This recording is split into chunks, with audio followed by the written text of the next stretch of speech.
있잖아요. 사람들이 저에 대해서 오해를 하고 있는 게 하나 있어요. 뭐냐면 제가 굉장히 목표 지향적이며 목표를 세워놓고 그걸 향해서 막 달려가는 사람으로 생각을 하거든요. 그래서 저한테 학생들이 많이 물어봐요. 원장님의 10년 후 목표는 뭡니까? 라고 물어보면 솔직히 말하면 나는 10년 후 목표를 세운 적이 없어요. 살면서. 가만히 생각해 보니까 10년 후에 뭐가 되겠다 라고 생각을 하고 그 목표를 향해서 달려오지 않았거든요. 저 강의 처음 시작했을 때 내가 나이 50이 되면 정말 유명한 강사가 될 거야 라고 별로 생각 안 했었어요. 그럼 무엇을 했을까 생각해 보게 된 사건이 하나 있었거든요. 얼마 전에 제가 정말 하루를 허술하게 보낸 날이 있어요. 제가 요즘에 드라마에 빠져 있었거든요. 그 기왕후를 무진장 열심히 봅니다. 네, 언뜻 우리 직원들이 누구 하나가 기왕후가 재밌다는 거예요. 그래서 같이 봤어요. 너무 재밌는 거예요. 그게 제가 본 게 29회였어요. 야, 이걸 1회부터 다 봐야 되겠다라는 생각이 들어서 토요일, 일요일 이틀 동안 새벽 6시까지 잠도 안 자고 중간에 라면 삶아 먹으면서 기왕후를 다 봤어요. 정말 그렇게 하루를 보고 나니까 일요일 저녁이 되니까 막 기력이 딸리는 거예요. 근데 월요일 날 내가 뭐 해야 되지? 다 잊어버렸어요. 뭔가 월요일 날 시작을 하려면 일요일 날 저녁 때 한 힘으로 월요일이 시작하는데 이거 정말 월요일 날 내가 기왕후를 데리고 출근하게 생긴 거예요. 갑자기 저녁 때 막 불안해지기 시작하면서 일요일 날 저녁 때 책을 한 권을 번쩍 집어들었습니다. 그리고 기왕후를 머릿속에서 지워버리면서 책을 한 권을 읽었거든요. 그랬더니 월요일 날 그 책의 힘으로 나는 시작할 수 있었거든요. 이게 뭐지? 내가 왜 이렇게 일요일 날 밤에 불안해했지? 보니까 드디어 저에 대해서 발견한 게 있어요. 지난 20년간의 저의 습관이 있었더라고요. 그게 뭐냐 하면 하루 강박증이 있어요. 제가 하루를 점수를 매기는 거예요. 그러니까 하루를 의미 있게 보냈는지를 봐요. 예를 들어서 애들이랑 쇼핑도 하고 애들이랑 대화도 했어. 그러면 그거는 뭐 한 3점 정도 줄 수 있어요. 그러니까 하루를 10점 만점으로 놓고 제가 점수를 매기는 거예요. 근데 뭐 책을 읽었어. 아니면 뭐 공부를 했어. 아니면 뭔가 깊이 사유하고 고민했어. 이것도 다 점수 주거든요. 제 나름대로 이렇게 알게 모르게 심리적으로 점수를 주고 있었던 거예요. 근데 왜 하루를 되게 무기력하게 보내는 날 있지 않나요? 그냥 침대에 누웠는데 내가 여기 왜 누워있지? 소파에 가서 앉아있는데 내가 여기 왜 앉아있지? TV 앞에 앉아서 내가 저걸 왜 틀어놓고 보는 거지? 그러니까 왠지 모르고 그냥 무기력하게 내가 이렇게 널브러져 있을 때가 있거든요. 그런 날은 거의 마이너스거나 0점이란 말이죠. 그런 날은 굉장히 불안에 시달리는 거예요. 그래서 그 점수를 채우려고 다음날 아침 새벽에 일찍 일어나서 만회하는 거죠. 이게 뭘까 생각해 봤더니 그게 하루 강박증이더라고요. 왜 생겼을까요? 이런 습관이. 하루를 허술하게 보내면 그 다음날이 무너지는 걸 제가 지난 20년간 강의를 하면서 강사 생활을 하면서 너무 절실하게 경험을 했던 거죠. 가만히 지금 생각해 보면 10년 전 어느 하루에 내가 집중했던 그것을 오늘 꺼내서 그 에너지를 쓰고 있고 사실 오늘의 에너지는 다 몇 년 전 그 하루에 내가 저축한 에너지더라는 거죠.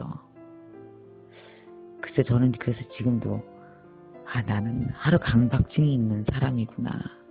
너무 강박증이 심할 땐 약간 내리려고 애를 써요.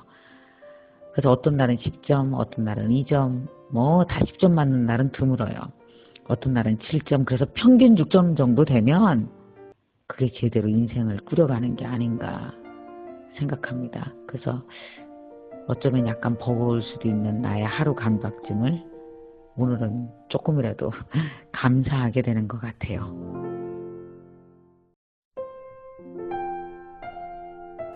있잖아요.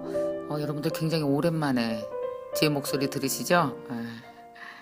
다들 요즘에 좀 많이 힘드셨을 거예요. 아니 지금도 힘들고 있죠. 우리보다 힘든 사람들, 또 우리는 옆에서 지켜보는 것만으로도 가슴 미어지잖아요.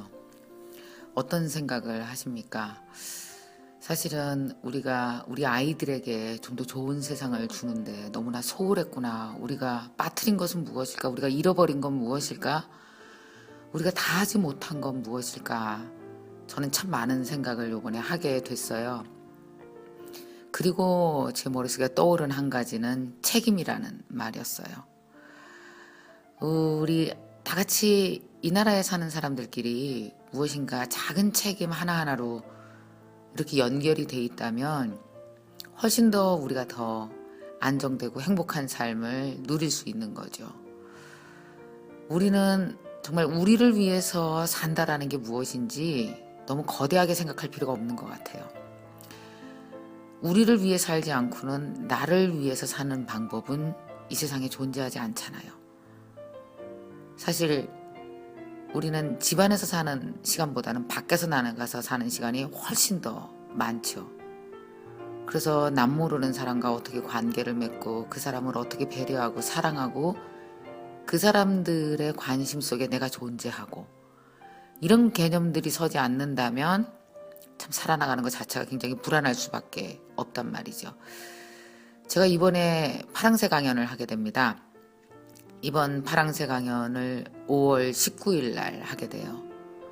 제가 이렇게 5월 19일로 날짜를 잡게 된 것은 지금 이 시기에 우리 집안에서 사회에서 작은 책임을 함께 우리가 공유하고 그 생각을 좀 더 깊게 하기 위해서 날짜를 5월 19일로 그렇게 잡았어요.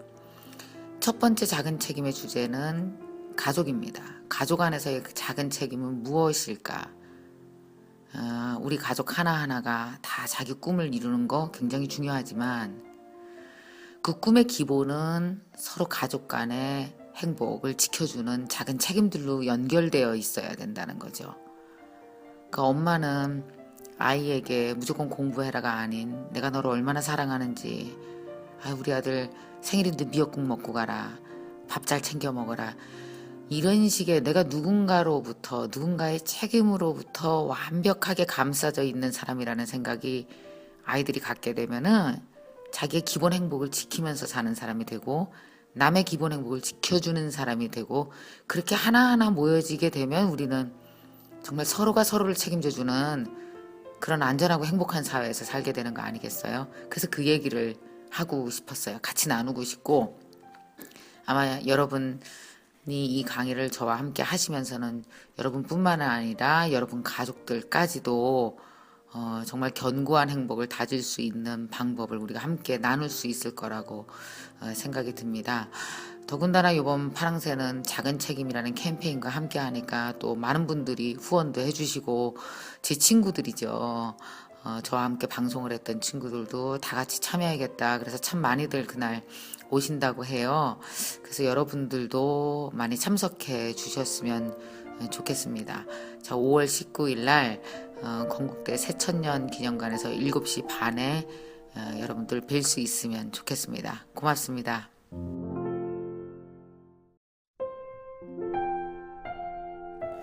있잖아요. 가족을 위한 작은 책임. 무엇을 작은 책임이라 해야 될까요? 일단 우리가 가족이라 하면 돌아갈 곳, 안정된 곳, 아무것도 하지 않아도 인정받는 곳, 그리고 사랑이 넘치는 곳. 사실 세상을 살다 보면 이런 곳은 가정밖에 없어요.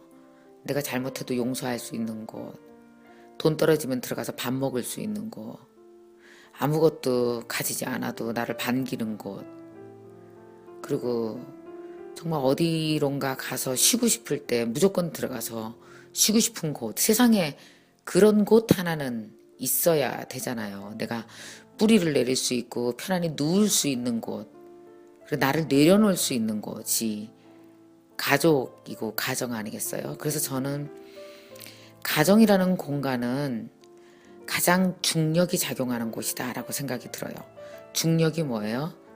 우리가 중심을 잡게 하는 거잖아요. 밑에서 꽉 뿌리를 잡고 있어서 중심을 잡게 하는 곳, 그것이 중력이죠.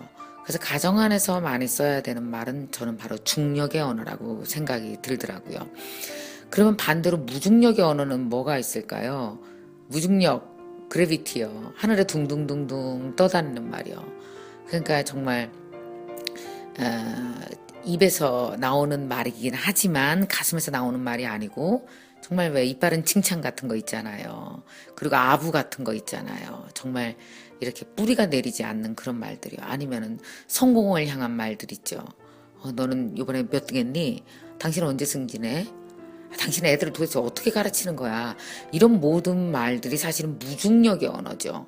사람을 중심을 잡고 뿌리를 내리지 못하게 하는 언어들이에요. 그러면 중력의 언어는 어떤 게 있을까요? 이런 거요. 너 밥은 먹고 다니니? 그 힘들면 전화해라.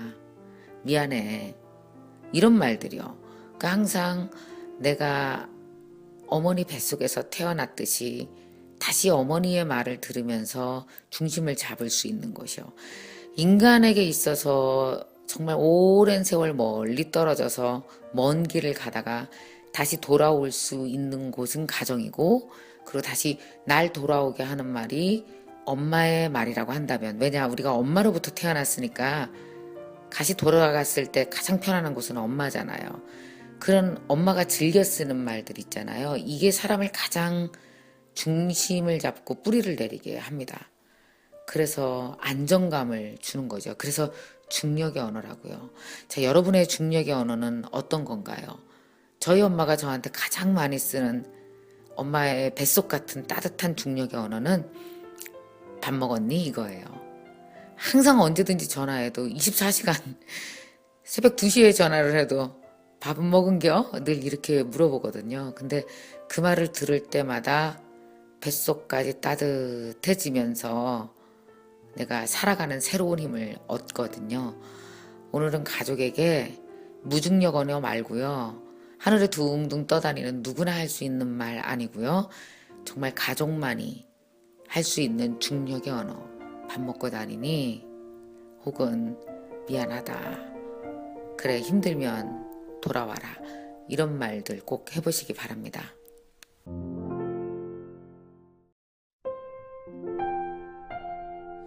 있잖아요.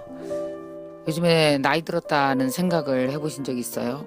얼마 전에 우리 큰애가 엄마 진짜 나이 들어 보인다는 거예요. 그럼 뭐가 나이 들어 보이니? 그랬더니 엄마 옛날에 있는 안에는 늙지 않는다. 그 사진 봐봐.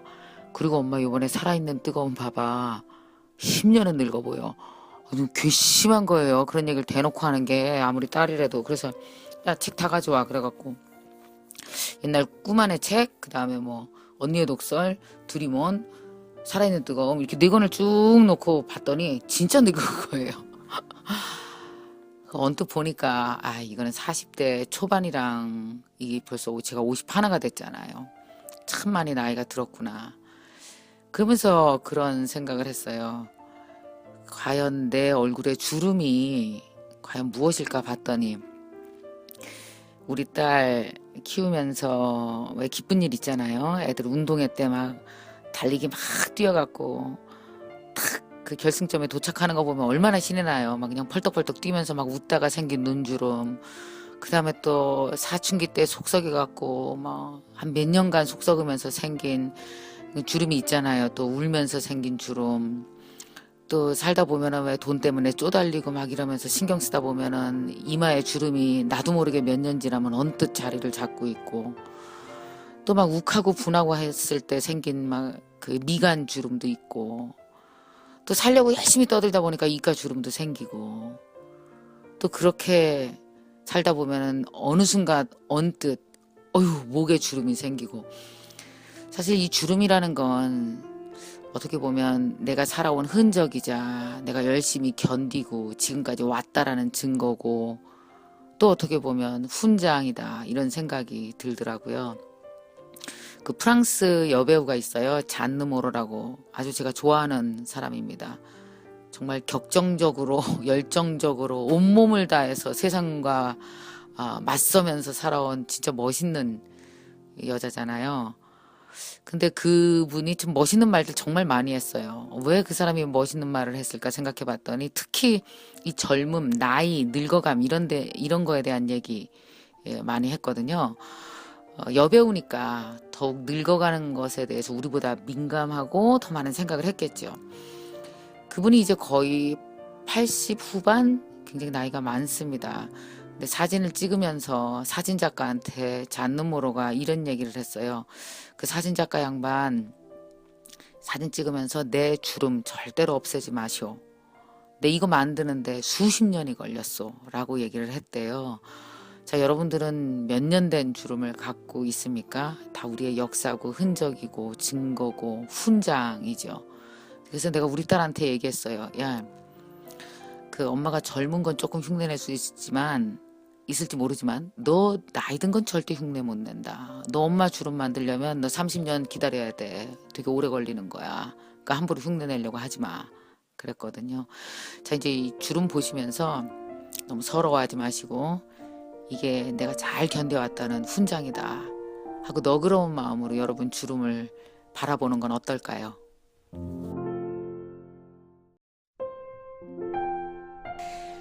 있잖아요. 오늘은 3우먼 토크쇼가 있었어요. 아트 스피치가 벌써 세상에 선보인 지가 7년이 됐고요. 이제 7년 만에 아트 스피치 개정판이 나왔거든요. 사실 이 아트 스피치는 저 혼자 만든 게 아니거든요. 물론 이제 최초의 아이디어는 저로부터 나왔지만 거기에 논리를 세우고 내용을 채우고 그것을 아트 스피치 과정으로 개발을 하고 그래서 7년 동안 많은 임상을 쌓은 건 우리 이 두 사람이 했습니다. 바로 누구냐 하면 제가 너무나 사랑하고 아끼는 두 제자예요. 강민정 그리고 김민경 이 두 사람이거든요. 오늘 감회가 너무 새로운 거예요. 왜냐하면 우리 그 강민정 원장이 우리 회사에 처음 들어왔을 때는 벌써 지금부터 10년 전이에요. 그때 직급이 뭐냐면 주임이었어. 주임. 강민정 주임 뭐 이렇게 하다가 그 다음 강 대리가 됐고 이제 그 다음 하나하나씩 올라가서 10년 만에 지금 원장이 된 거거든요. 또 김민경 원장은 7년 전에 그때는 이제 좀 나이가 있어서 김민경 대리로 이제 들어왔었죠. 그래서 이 두 사람이 벌써 나와 함께 이 아트 스피치를 이끌어 온 지가 벌써 거의 7년, 10년이 된단 말이에요. 그동안 참 순탄하지는 않았어요. 처음에는 대부분 다 어떠냐면은 뭐 들어오자마자 너무 신나요. 배울 게 너무 많아요. 공부할 거 많아서 너무 좋아요. 뭐 이러다가 한 3년 차쯤 되면은 뭐 저는 재능이 없는 것 같아요. 또 5년 차쯤 돼서는 저는 시간 분배를 어떻게 해야 될지 모르겠어요. 아무리 공부를 해도 느는 것 같지가 않아요. 뭐 이런 얘기를 했었거든요. 그리고 특히 이제 항상 중간에 하는 얘기가 저는 재능이 없는 것 같아요. 이걸 계속 해야 될지 모르겠어요. 뭐 이런 얘기를 했었어요. 그럼 그때 제가 아니야 너희들은 재능이 있어 잘할 거야 이렇게 얘기하지 않았었죠. 제가 뭐라고 그랬겠습니까? 원래 15년 차 이하는 재능이 있고 없고를 면밀히 들여다봐야 되는 것이 아니라 내가 이 재능을 살릴 수 있는데 꼭 필요한 시간을 견뎠나 그걸 보라는 거였어요. 사실 강의를 잘하는 데는 내공이 쌓이는 기간 말이에요. 공부를 하고 그게 머릿속에 들어오고 그것이 가슴으로 가서 그것이 내 모든 현장 경험과 어우러지고 내 삶과 어우러지고 하는데 걸리는 시간이 정말로 오래 걸리거든요. 그 시간이 적어도 제 보기엔 한 10년 정도 걸리는 것 같아요. 그것도 최소로 잡아서 그렇다는 거죠.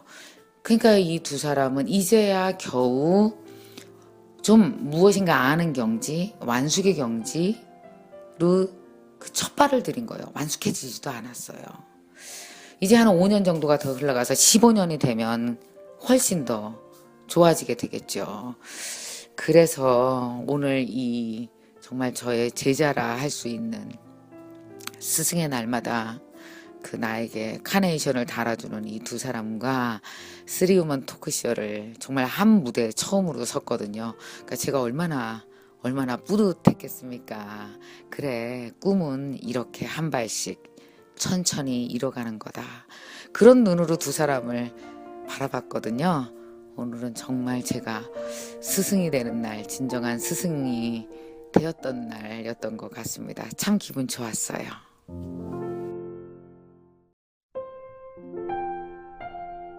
있잖아요. 뭔가 새로운 공부 한번 해보고 싶지 않으세요? 나이가 들면 들수록 공부가 좋은 건 알잖아요, 우리가. 근데 무슨 공부를 해야 될까 생각해 보면 갑자기 생각나는 공부가 뭐 문화센터 갈까? 아니면은 뭐 그냥 영어 공부할까? 뭐 이 정도 수준이잖아요. 근데 공부다운 공부는 사실 우리가 중학교, 고등학교 때 했어야 된다라는 생각 안 해보셨어요? 사람이 살아가는 데 있어서 굉장히 중요한 이치를 판단하는 기준이 되는 모든 과목은 사실 중학교 때 다 있어요. 국어, 수학, 그다음에 자연 계열 과목들 있잖아요. 그다음에 이제 뭐 예술 관련 과목들 우리가 다 사실은 중고등학교 때 알았어야 되죠. 근데 그걸 우리는 외우는데 급급했잖아요. 외워서 시험 보는 공부를 했지 이해하고 깨닫는 공부를 한 적이 없어요. 사실은 그 중고등학교 때 인문학 모든 과목들은 세상을 살아나가는 데 있어서 네 인생을 해석하고 그 인생의 이치를 깨달아 나가고 사람이 사는데 꼭 필요한 과목이었던 거거든요. 근데 우리가 그걸 제대로 못 배운 거예요. 예를 들면은 지구과학 같은 것도 중요하잖아요. 내가 발붙이고 사는 땅인데 땅의 성분이 어떻게 되는지, 그 땅의 수명은 어떻게 될지, 이 땅은 어디로부터 왔는지 알면 이 땅을 사용하는 자로서 기본기를 좀 갖추지 않겠어요? 기본 마음가짐 같은 거요. 그래서 제가 생각을 했어요. 저는 가장 부족했던 게 뭔가 생각해 봤더니 그 외우는 것조차도 무서워서 손띈 과목이 있어요. 수학이요. 나는 정말 방정식만 나오면 너무 무서웠거든요. 중학교 2학년 이후로는 수학을 한 적이 없어요. 그래서 제가 며칠 전부터 다시 수학 공부를 하기 시작했습니다. 뭐 어디 써먹을 건 아니에요. 근데 수학적 사고가 세상을 살아나가는데 너무 중요하다는 걸 제가 요즘 갈수록 깨닫기 때문이죠. 예를 들면 세상을 크게 보고 깨닫는 것도 중요하지만 왜 미시적 시각 있잖아요. 0.00001적인 시각으로 세상을 봐서 세분해서 봤을 땐 또 다른 세상이 깨달아지거든요. 막상 수학을 하려고 보니까 다 잊어버렸어요. 못하겠어요. 그래서 제가 우리 초등학교 4학년 딸내미 책을 집어들었습니다. 어휴, 이게 웬일이에요. 4학년도 어려워요. 그래서 우리 딸내미가 2학년 때 봤던 이런 책이 있어요. 초등학교 때 꼭 알아야 할 수학 개념이라는 책이 있더라고요. 그래서 제가 이 책을 보기 시작했거든요. 그래서 이제 한 3분의 2쯤 봤어요. 근데 초등학교 수학 때 뭐 모든 게 다 나오더라고요. 이게 삼각형 변에 대해서도 나오고 그 구구단의 원리에 대해서도 나오고 정말 재밌어요. 드디어 이제 막 평행사변형이 어쩌니 각도기도 나오고 황금비도 나오고 재밌어요.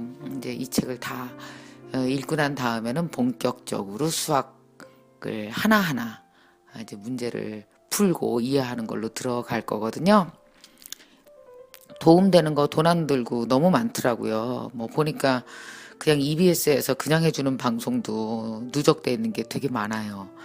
제가 이제 중학교 2학년 언제입니까 도대체 거의 35년 전 안에 포기했던 그 과목을 다시 시작해 봅니다. 혹시 여러분 외우는데 지쳐서 포기했던 과목 같은 거 없으세요? 이제 이해하고 깨닫는 공부로 돌아서서 다시 한번 해보세요. 재밌으실 거예요. 새로운 세상이 분명히 열리지 않을까 기대합니다.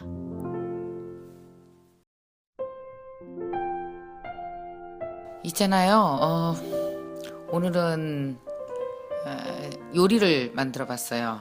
제가 이제 김미경의 인생식당이라는 새로운 프로그램을 시작을 했거든요. 이것은 카스에 이렇게 올리는 거예요. 영상을 한 5분에서 6분짜리를 유튜브를 통해서 이렇게 카스에 실시간으로, 사실 실시간은 아니지만 거의 실시간입니다. 그렇게 방송을 하는 건데요. 너무 재밌었어요. 이번에 출연해 주신 분이 벌써 37년째 요리를 하고 계시는 21살 때 결혼을 했다고 하시네요. 그래서 벌써 지금 이제 57세신데 37년간 요리를 하신 분이에요. 물론 이제 집안에서 내 자식을 먹이기 위해서 내 남편 영양을 생각하면서 요리를 시작하신 거죠. 그렇게 37년을 요리를 하다가 보니까 뭔가 하나하나 늘기 시작한 거예요.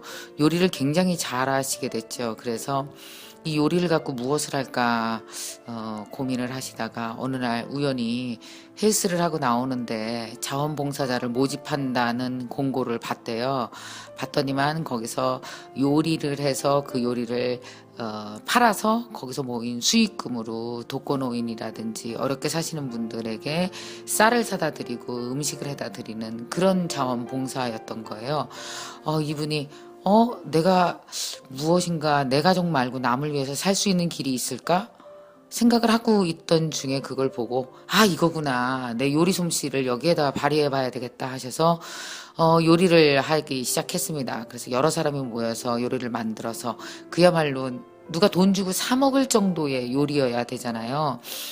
참 요리가 다른 것 같아요. 내 가족 맛있게 먹어주는 요리와 그리고 남들의 신랄한 그 비판 하에 돈을 주고 사 먹을 정도의 요리가 되는 것과는 좀 차이가 있죠.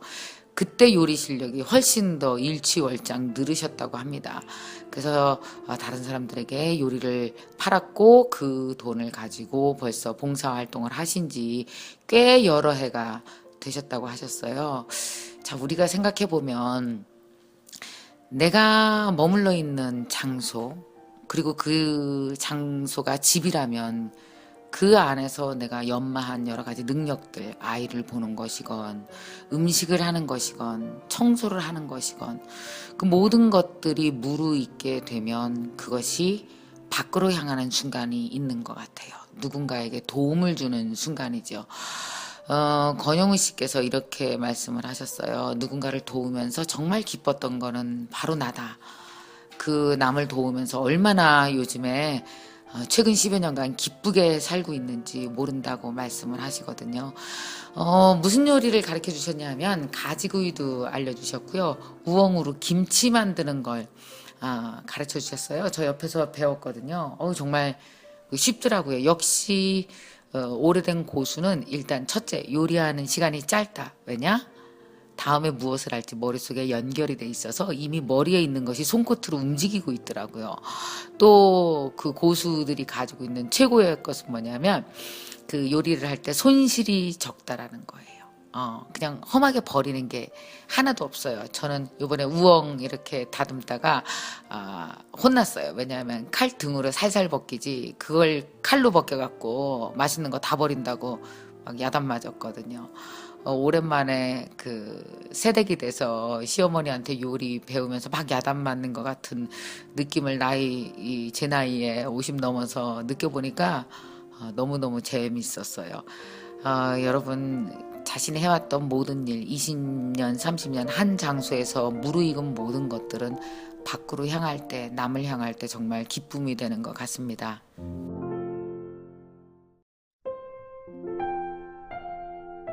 있잖아요. 여러분들은 지금 계시는 그 위치, 그 환경, 지금 하고 있는 일, 그것에 만족하고 사나요? 오늘도 제가 강의 가서 벌써 한 10년 차, 20년 차 이상 오랫동안 사업을 하신 여자 사장님들을 만나고 왔어요. 좋으시냐고, 그동안 일하면서 너무 좋았냐, 지금 만족하시냐 이렇게 여쭤봤더니 너무너무 힘들대요. 어떤 분들은 이걸 내가 왜 하고 있나. 미쳤지 내가 이 어려운 사업하면서 왜 이렇게 아이들도 못 보고 남편한테 좋은 소리도 못 듣고 왜 이러고 사나. 이렇게 너무 속상할 때가 많다고 그러더라고요. 가끔씩 눈물도 나고 그런데요. 근데 또 이 전업주부분들을 만나보면 또 뭐라 그러냐. 저 사실 꿈도 많았거든요. 그리고 나 사업 같은 거 하면 진짜 잘할 사람이거든요. 근데 이렇게 애만 키우고 집에 있으니 전 정말 불행해요. 너무 속상해요. 이런 얘기를 하는 겁니다. 가만히 보면 어떤지 아세요? 나가서 일을 하는 여자건 집에서 아이들을 돌보는 여성이건 다 울어요. 이거 어떻게 해야 돼요? 둘 다 울어요. 제가 내린 그 결론은요. 어쨌든 울면서건 속상하면서건 만족을 못하건 그렇게 막 속상하고 울면서 10년 이상 버틴 거면 거기가 맞는 거예요. 그 자리가 맞는 거일 수 있어요. 왜냐면 우리가 간절히 원하면 어떤 어려움이 있어도 바꿀 수도 있는 거 아니겠어요? 그래서 현재 있는 자리를 탓하기보다는 거기에 대해서 속상하기보다는 사실 이런 겁니다. 선택이라는 거. 물론 선택의 힘 되게 중요하죠. 근데 선택의 힘보다 더 중요한 건 그걸 지속하는 힘이고요. 지속하는 힘보다 더 중요한 건 그걸 상승시키는 힘이죠. 근데 이 세 가지 힘이 다 각각 달라요. 선택했다고 저절로 유지되는 거 아니고요. 유지했다고 저절로 상승되는 거 아니잖아요. 그래서 선택했다면 꾸준히 그걸 지속시키고 그리고 행복하다고 믿고 그리고 매일매일 조금씩 하나씩 보태가면서 상승시켜가는 것. 내 선택에 힘을 보태가는 것. 그게 참 중요한 것 같아요. 저도 보십시오. 이렇게 가끔씩 나 울기도 하고 속상할 때 많거든요. 일하다 보면. 근데 울면서 생각해요. 근데 울면서도 이렇게 이 자리를 지킨 건 그래도 아마 내 DNA랑 이거랑 나랑 잘 맞나 보다. 이렇게 생각하면서 꾸준하게 노력하고 있어요. 있잖아요. 우리 딸이 얼마 전에 우연히 제 다이어리를 봤대요. 되게 오래된 거예요. 96년도 거. 그걸 보는데 엄마가 보이더랍니다. 옛날에 엄마가. 한참 울었다고 그러더라고요. 왜 울었니?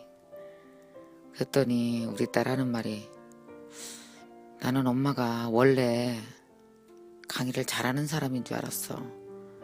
난 엄마가 원래 공부도 잘하는 사람인 줄 알았어. 근데 아니었더라. 되게 노력한 사람이더라.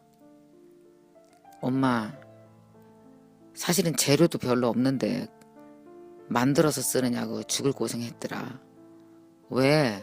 제가 물어봤더니 다이어리에 이렇게 써 있었대요. 난 왜 대학 때 그렇게 책을 안 읽었을까? 조금 더 읽어둘 걸. 나이 30 넘어서 책 읽으려니 어떤 책은 너무 어렵고 한 번 읽어서 이해도 안 되고 힘들어 죽겠다. 그렇게 써 있더랍니다.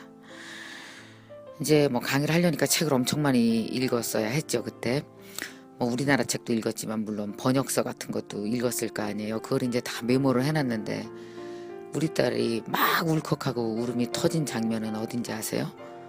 이렇게 영어로, 그것도 좀 쉬운 영어로 써놨는데 그 철자가 그렇게 틀리더래요. 우리 딸 하는 말이 우리 엄마가 알고 시작한 게 아니고 모르고 시작했구나. 있는 재료 많이 갖고 풍부하게 시작한 게 아니라 없는 재료인데 똥배짱으로 이 일을 시작했구나. 그리고 엄마 말대로 22년간 채워왔구나. 그걸 보니까 제가 되게 안쓰러웠대네요. 우리 딸이 그걸 읽고 많이 울었다는 건 내 삶에 많이 공감했다라는 뜻이겠죠? 그래서 이런저런 얘기 딸과 함께 나누면서 난 내 딸이 참 기특했어요. 엄마의 다이어리를 보고 울 수 있다는 건 그만큼 네가 철이 들었다는 거구나 라는 생각을 하게 됐거든요. 언제 다이어리 같은 거 있으면요, 딸방에 살짝 흘리고 와보세요. 어떻게 반응하는지. 재밌더라고요. 마음도 훈훈해지고요.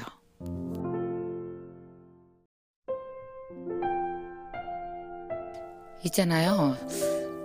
정말 열심히 사는 사람들 중에서 또 이렇게 성과가 뛰어난 사람들 중에서 이렇게 만나보면 깜짝 놀라는 게 있어요. 이런 거 있잖아요. 끊임없이 뭔가 창의적인 아이디어, 그걸 계속 만들어낸단 말이에요. 도대체 저걸 어떻게 만들어낼까? 저 사람들은 원래 타고나기를 상상력이 뛰어난가? 저 사람들은 저런 게 저절로 생각나나? 그래서 제가 몇몇 사람을 만나서 물어봤더니 이렇게 아침에 앉아있으면요, 하고 싶은 일이 막 생각이 난대요. 어떻게 그렇게 하고 싶은 일이 막 생각이 나냐? 라고 물어봤거든요. 그들이 뭐라고 얘기했는지 아십니까?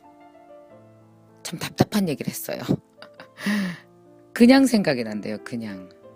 근데 그 말을 듣는 순간 짜내는 게 아니라 그냥 생각나는 게 맞구나 라는 생각을 했어요.